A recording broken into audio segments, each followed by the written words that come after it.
అందరికీ నమస్కారం అండి. లాస్ట్ క్లాస్‌లో మనము నంబర్ సిస్టమ్ గురించి తెలుసుకున్నాము.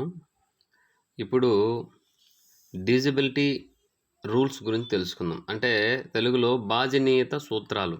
అంటే ఎగ్జామ్స్‌లో మనకు ఇలాంటి ప్రాబ్లమ్స్ చాలా వస్తాయి కాంపిటీటివ్ ఎగ్జామ్స్‌కి. కాబట్టి ఇక్కడ మనం ఏం చేస్తామంటే ఒక సంఖ్య ఇచ్చినప్పుడు చిన్న సంఖ్య అయితే మనం ఈజీగా దాన్ని భాగించేస్తాము. సింపుల్ అయిపోతది. కానీ ఒకవేళ పెద్ద సంఖ్య ఇచ్చేసి అంటే ఒక 10 అంకెల సంఖ్యో, 20 అంకెల సంఖ్యో ఇచ్చేస్తారు ఫర్ ఎగ్జాంపుల్. దాన్ని చేయాలంటే ఒక 2తో ఇది భాగిస్తదా? లేదా 3తో భాగిస్తదా? లేదా 4తో భాగిస్తదా? అంటే మనం చేయలేం. కాబట్టి ఇక్కడ కొన్ని ట్రిక్స్ ఉన్నాయి. మొదటగా చూసినట్లయితే 2 యొక్క భాజనీయ సూత్రం గురించి తెలుసుకుందాం. ఇక్కడ పాయింట్ ఏందంటే చూడండి డెఫినిషను. ఏదైనా ఒక సంఖ్యలో ఒకట్ల స్థానంలో అంకె 0 గాని, 2 గాని, 4 గాని, 6 ఇవన్నీ మీరు గమనించినట్లయితే రెండో ఏకంలో ఉన్నటువంటి అంకెలు. 0 గాని, 2 గాని, 4 గాని, 6 గాని, 8 గాని ఉన్నట్లయితే అట్టి సంఖ్యలు 2తో నిశ్శేషంగా భాగిస్తాయి. అంటే సింపుల్‌గా మీరు చూస్తానే ఇది 2తో భాగిస్తదా లేదా అంటే మనం ఏం చేయాలా? లాస్ట్ ఈ యొక్క 156 ఉంది చూడండి. ఈ 156లో లాస్ట్ అంకె ఏది మనకు 6. ఇక్కడ 6 అనేది ఉంటే 2తో ఖచ్చితంగా భాగిస్తదని మనం చెప్పేయచ్చు. ఇక్కడ ఎగ్జాంపుల్ నేను ఇక్కడ భాగించి చూపించున్నాను చూడండి. మీరు ఇక్కడ డైరెక్ట్‌గా చూస్తేనే చెప్పేయచ్చు. కానీ ఇక్కడ మీకు అర్థం అవ్వడం కోసం నేను ఇక్కడ భాగించి చెప్తున్నాను. 2తో భాగిస్తే 2 ఏళ్ల 14 కింద 1 6 దించుకుంటే 2 8 16 0 అంటే 2 నిశ్శేషం. అదేవిధంగా ఏ అంకైనా సరే చివరిలో ఫస్ట్ మనం ఇది 2తో భాగిస్తుందా లేదా అని మనం చూడాలంటే ఏం చేయాలా? లాస్ట్లో 0 ఉందా, 2 ఉందా, 4 ఉందా, 6 ఉందా, 8 ఉందా చూసుకోవాలి. చూసుకున్నప్పుడు అవి ఉన్నట్లయితే 2చే ఖచ్చితంగా నిశ్శేషంగా భాగించబడుతుంది అనేది అర్థం చేసుకోవాలి. నెక్స్ట్ మనం 3 యొక్క భాజనీయత సూత్రాలు. ఇక్కడ 3 యొక్క భాజనీయత సూత్రం అంటే 3 ఇప్పుడు ఒక అంకె 3తో భాగిస్తుందా లేదా మనం చెప్పాలంటే ఎట్లా? ఒక సంఖ్యలోని అంకెల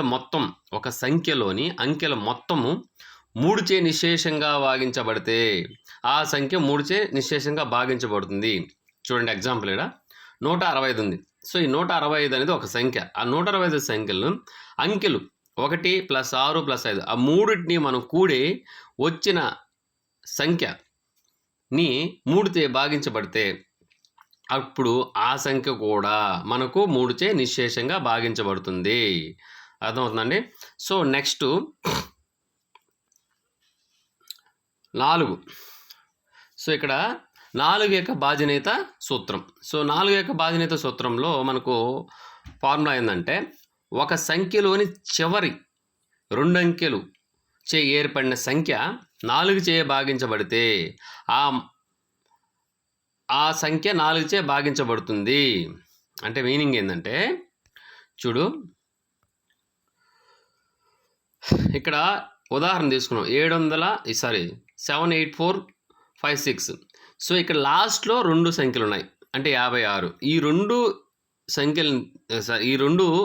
56ని మనం తీసుకున్నట్లయితే దాన్ని మనం 4తో భాగించినాము అంటే ఆ 4తో భాగించబడి అది కానీ భాగించబడితే అది మొత్తం కూడా మనకు 4చే పూర్తిగా భాగించబడుతుంది. ఇక్కడ మీరు అర్థం చేసుకోవాల్సింది ఏంటంటే 2 విషయంలో తీసుకుంటే లాస్ట్ సంఖ్యలో చివరగా ఉండే అంకెలో 2 కానీ అవన్నీ ఉంటే మనకు అవి 2చే భాగిస్తాయి. 2 4 6 8. అదేవిధంగా 4 అంటే లాస్ట్లో 2 ఉన్నాయి కదా, ఆ 2 కానీ మనకు భాగించినట్లయితే దేంతో 4తో భాగించితే మనకు నిశ్శేషంగా భాగించబడితే ఆ సంఖ్య మొత్తం కూడా 4చే నిశ్శేషంగా భాగించబడుతుంది. నెక్స్ట్ తీసుకున్నట్లయితే 5 యొక్క భాజనీయత సూత్రం. 5 యొక్క భాజనీయత సూత్రం. 5 యొక్క భాజనీయత సూత్రంలో ఫార్ములా ఏంటంటే ఒక సంఖ్యలో ఒకట్ల స్థానంలో 0 కానీ 5 కానీ ఉన్నట్లయితే ఆ సంఖ్య 5చే నిశ్శేషంగా భాగించబడుతుంది.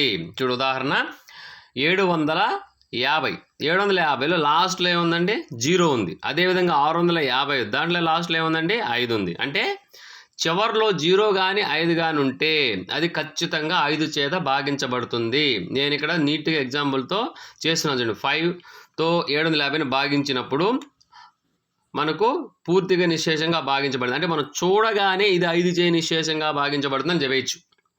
ఓకేనా? సో నెక్స్ట్ అయితే 6 యొక్క భాజనేత సూత్రం. 6 యొక్క భాజనేత సూత్రం ఏంటి?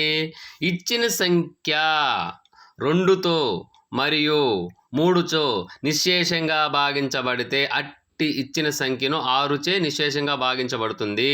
అంటే ఏంటంటే ఆల్రెడీ మనకు 2 చే భాగించాలంటే ఫార్ములా తెలుసు, 3 చే భాగించాలంటే ఫార్ములా తెలుసు. ఈ రెండుటిని కానీ సాటిస్ఫై చేస్తే 6 చే ఖచ్చితంగా భాగించబడుతుంది. సో ఇక్కడ చూడండి, 2 చే భాగించబడాలంటే ఏం చేయాలా? లాస్ట్లో మనం 2 కానీ 3 కానీ 6 కానీ 8 కానీ ఉండాలి. అంటే 6 ఉంది అంటే 2 చే భాగించబడిపోతుంది. నెక్స్ట్ ఈ 3 మనము సమ్ చేసాం. సమ్ చేయనప్పుడు వచ్చిన సంఖ్య 3 చే గాన భాగించబడితే మళ్ళీ అది 3 చే భాగించబడి, అంటే 2 చే భాగించబడి 3 చే భాగించబడితే అది 6 చే ఖచ్చితంగా భాగించబడుతుంది. సింపుల్ లాజిక్ అండి. నెక్స్ట్ ఇది కొంచెం కాంప్లికేటెడ్గా ఉంటుంది. 7ది 7 యొక్క భాజనేత సూత్రం ఏంటంటే ఏదైనా సంఖ్యలో ఒకట్ల స్థానంలో అంకెను రెట్టింపు చేసి మిగతా సంఖ్య నుండి తీసివేయగా వచ్చిన భేదం 7 చే భాగించబడితే ఆ సంఖ్య 7 చే నిశ్శేషంగా భాగించబడుతుంది. బాగా అర్థం చేసుకోవాలి. ఇక్కడ ఉదాహరణతో మీకు చెప్తే బాగా అర్థం చూడండి. ఉదాహరణ 343 ఉంది. చివరి సంఖ్య ఏంటండి? 3. దాన్ని ఏం చేయాలి? మనము రెట్టింపు చేయాలి. రెట్టింపు అంటే దానికి డబల్ చేయాలి, అంటే 2తో గుణించాలి. ఒకవేళ 2తో గుణించినప్పుడు మనకు 6 వచ్చింది. నెక్స్ట్ ఈ సంఖ్యలో ఇక్కడ ఉంది కదా 343, మనం 3 తీసుకొని రెట్టింపు వేసాం. ఇక్కడ మిగతా 34 ఉంది కదా, ఆ 34 మనం ఏం చేస్తామంటే మిగిలిన సంఖ్య 34. సో మిగిలిన సంఖ్య 34లో నుంచి ఆ రెట్టింపు చేసిన సంఖ్యను తీసివేస్తే, రెట్టింపు చేసిన సంఖ్య ఎంత? 6 తీసివేస్తే మనకి ఎంత వచ్చిందంటే 28 వచ్చింది. ఆ 28ని 7తో గాన భాగించబడితే అప్పుడు ఆ సంఖ్య మొత్తం కూడా మనకు 7 చేత నిశ్శేషంగా భాగించబడుతుంది. ఓకేనా? నెక్స్ట్ 8 యొక్క భాజనేత సూత్రం. 8 యొక్క భాజనేత సూత్రం ఏంటంటే ఒక సంఖ్యలోని చివరి 3 స్థానాల సంఖ్య 8 చే భాగించబడితే 4 అయితే 2 తీసుకోవాలి, 2 అయితే 1 సంఖ్య తీసుకోవాలి. ఇక్కడ 8 3 సంఖ్యలను చూసుకోవాలి. ఇప్పుడు ఎగ్జాంపుల్ చూడండి, 2, 7, 9, 128. దీంట్లో లాస్ట్ చివరి ఆఖరిలో 128. ఆ 128 కానీ 8తో కానీ భాగించబడితే నీకు ఇక్కడ సైడ్లో నేను వేసి చూపించినాను చూడండి, అది దీంతో లాస్ట్ 3 సంఖ్యలు 8తో భాగించబడితే అది 8తో భాగించబడిపోతుంది. కాబట్టి మీకు అర్థం అవడం కోసం మొత్తం నేను తీసుకొని ఇక్కడ సాల్వ్ చేస్తున్నాను చూడండి. ఓకేనా? కాబట్టి 8తో భాగించబడుతుంది. లేదంటే ఏం చేయాలంటే ఆ సంఖ్యలో ఉండే లాస్ట్ చివరి సంఖ్యలను తీసుకోవాలి. ఓకే. నెక్స్ట్ 9 యొక్క భాజనేక సూత్రం. ఇచ్చిన సంఖ్యలోని అంకెల మొత్తము 3 లేదా 9 వచ్చినట్లయితే ఆ సంఖ్య 9 చే నిశ్శేషంగా భాగించబడుతుంది. అంటే ఏంది? ఉదాహరణ 156 ఇచ్చండి. 156ని మనం ఏం చేస్తాం? కూడాను చూడండి. కూడిన తర్వాత మనకు 12 వచ్చింది. 12 వచ్చిన తర్వాత మళ్ళీ 1+2 వేసుకోవాలి.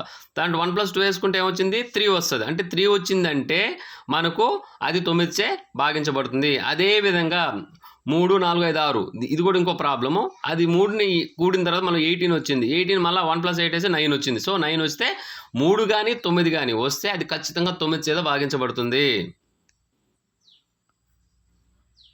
నెక్స్ట్ అండి, నెక్స్ట్ 10 యొక్క భాజనేత సూత్రం.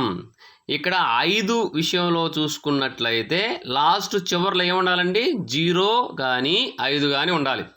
అదే 10 చే భాగించబడాలి అంటే ఒకట్ల స్థానంలో 0 గల ఏ సంఖ్య అయినా సరే 10 చే నిశ్శేషంగా భాగించబడుతుంది. ఎగ్జాంపుల్ 2450 అనుకోండి. లాస్ట్లో ఏముందండి? 0 ఉందండి. 0 ఉందంటే లాస్ట్ ఒకట్ల స్థానంలో 0 ఉన్న ఏ సంఖ్య అయినా సరే 10 చే 100% నిశ్శేషంగా భాగించబడుతుంది. It's very simple. నెక్స్ట్ 11 యొక్క భాజనేత సూత్రం. ఇది కొంచెం లాజిక్గా ఉంటుంది చూడండి.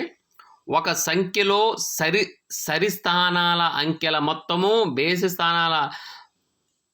స్థానాల అంకెల మొత్తము రెండు కూడా వాటి యొక్క భేదము మనకు 0 అయితే అది ఖచ్చితంగా 11 చేత భాగించబడుతుంది. అంటే మీనింగ్ మీకు కొంచెం అర్థమయ్యేటట్టు చెప్తాను చూడండి. ఇక్కడ ఉదాహరణ తీసుకున్నాము. 8, 3, 3, 8 అండి. సరి స్థానాలు అంటే ఏంటంటే ఒకట్లు, ఇది ఒకట్లు, ఒక నిమిషం, ఇది ఒకట్లు, 10లు, 100లు, 1000. సో 1, 2, 3, 4. 1 అంటే అది సరి స్థానమా బేసి స్థానమా? బేసి స్థానం 8. 2 అంటే అది సరి స్థానం. సో ఇది 3 బేసి స్థానం, 4 సరి స్థానం. సరి స్థానాలు బేసి స్థానాలు. ఇప్పుడు 1, 3, అదేవిధంగా 3, 8. ఈ రెండు చూడు సరి స్థానాలు బేసి స్థానాలు. దీనికి యాడ్ చేస్తే 11, దీనికి యాడ్ చేస్తే 11. ఈ రెండుటి యొక్క భేదం ఎంత అంటే 0. రెండుటి యొక్క భేదం 0 అయితే అది ఖచ్చితంగా 11 చేత భాగించబడుతుంది, సింపుల్గా చెప్పాలంటే.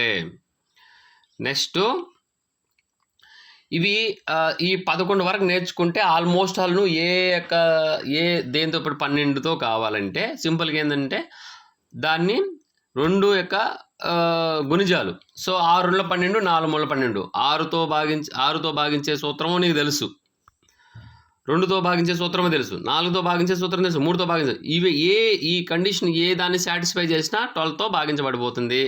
అదేవిధంగా 14, దాని యొక్క గుణజాలు ఏంటంటే 7 14, 7తో భాగించాలి, 2తో భాగించాలి. ఈ 2తో భాగించిందంటే 14తో భాగించేసినట్టే. అదేవిధంగా 15 అంటే ఎంత? దాని గుణజాలు 5 3 15. సో 5తో భాగించాలి, 3తో భాగించాలి. 5తో భాగించి 3తో భాగించాలంటే 10తో భాగించినట్టే.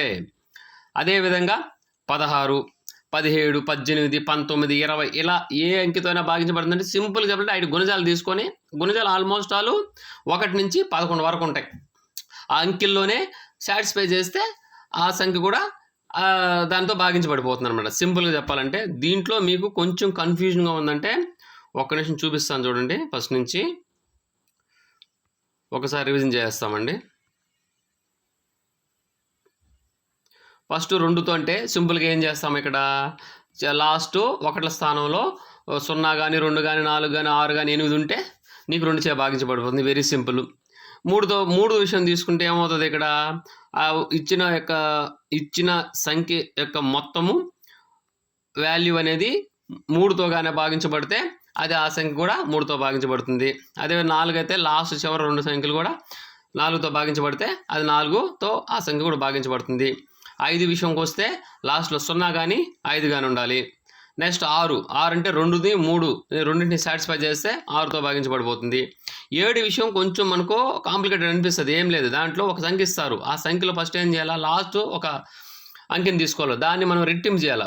రెట్టింపు చేసిన దాన్ని మిగిలిన యొక్క దాంట్లో తీసేస్తే వచ్చిన వాల్యూ 7తో కానీ భాగించింది అనుకో అది 7తో భాగించబడిపోతుంది. నెక్స్ట్ 8 తీసుకున్నట్లయితే లాస్ట్ 3 ఇచ్చిన సంఖ్యలో లాస్ట్ 3 సంఖ్యలు కానీ 8తో భాగించబడిపోతే అది కూడా పూర్తిగా 8తో భాగించబడిపోతుంది. అంటే ఇది సింపుల్ టెక్నిక్స్ అనమాట. అదేవిధంగా 9 భాజనిక సూత్రం ఏంటంటే ఇక్కడ ఇచ్చిన సంఖ్య యొక్క మొత్తం 3 కానీ 9 కానీ వచ్చింది అనుకోండి, అది ఖచ్చితంగా 9తో భాగించబడిపోతుంది. నెక్స్ట్ 10 1ల స్థానంలో 0 ఉండాలి. నెక్స్ట్ 11 తీసుకున్నాం. 11 భాజనిక సూత్రంలో ఏం చేయాలి, సరి స్థానాల మొత్తము బేసి స్థానాల మొత్తం యొక్క భేదం 0 వచ్చింది అనుకోండి 11చే భాగించబడుతుంది. నెక్స్ట్ 12, 14, 15 తీసుకుంటే వాటి యొక్క గుణజాలు వచ్చిన విలువలు మనకు తెలుస్తాయి కదా, 6, 2, 12. సో ఈ 2తో సాటిస్ఫై, 6తో సాటిస్ఫై, 3తో సాటిస్ఫై, 4తో 12తో సాటిస్ఫై అయినట్టే. అదేవిధంగా 14, 7, 14, 7తో భాగించాలా, 2తో భాగించాలా. నెక్స్ట్ 15, 5తో భాగించాలి, 3తో భాగించాలి. సింపుల్. ఇదంతా కూడా ఇలా చేసుకున్నట్లయితే మనకు సింపుల్గా మనం ఒక సంఖ్య ఇస్తానే ఇది 2తో భాగించబడుతుందా, 3తో భాగించబడుతుందా, 4తో భాగించబడుతుందా అనేసి ఆప్షన్లు ఇస్తాడు. మనం దాన్ని నువ్వు సాల్వ్ చేయకుండా సింపుల్గా చూస్తూనే ఇది 2తో భాగించబడుతుంది, 3తో భాగించబడుతుందా, 14తో భాగించబడుతుందా నువ్వు చూస్తాను చెప్పేయచ్చు. సో ఈ యొక్క వీడియోని మీరు నెంబర్ ఆఫ్ టైం చూసినట్లయితే, ప్రాక్టీస్ చేసినట్లయితే నేను నెక్స్ట్ క్లాస్లో కూడా మీకు ప్రాబ్లమ్ సొల్యూషన్ అనేది చేసి చూపిస్తాను. ఇవి నెంబర్ ఆఫ్ టైమ్స్ కానీ మీరు చూసుకున్నట్లయితే మీకు బాగా అర్థమవుతాయండి. సో ఇంతవరకు నా వీడియో చూసినందుకు చాలా thank you very much. So ఈ వీడియో మీకు నచ్చినట్లయితే దీన్ని మీరు షేర్ చేయండి. అదేవిధంగా నా ఛానల్ని సబ్స్క్రైబ్ చేసుకోండి. So thank you very much అండి.